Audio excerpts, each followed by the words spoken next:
ये अत्यंत दुर्भाग्यजनक जितेबले आज शून्य काल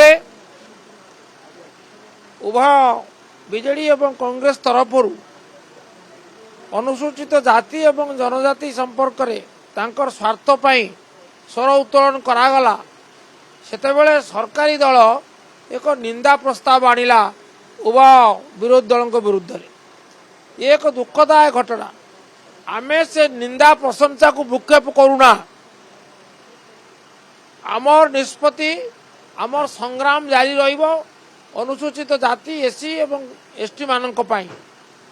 आपण जानिले व्यतीत हेबे जे ओडिशा रे उभय एससी एसटी संख्या केते अनुपात होचे 39.98% अर्थात 40%।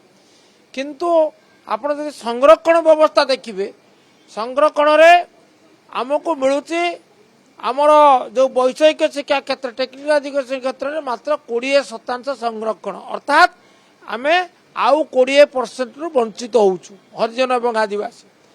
ओबीसी क्षेत्र में मात्र 11% चाकरी रिजर्वेशन किंतु शिक्षा क्षेत्र में शून्य से माने पाठ पढ़ा उच्च शिक्षानुष्ठान मानक वंचित होउचंती।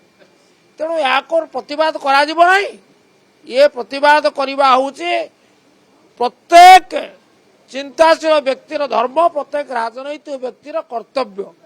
किंतु दुख होउचे जे जेतेबेले एकता बीजेडी उठाउचे गृह रे जेतेबेले कांग्रेस उठाउचे गृह रे सेतेबेले बीजेपी एतेरे प्रतिवाद करूचे एवं प्रतिवाद करी आउ एक अध्याय सृष्टि करिछि जे निंदा प्रस्ताव पारित करिछि।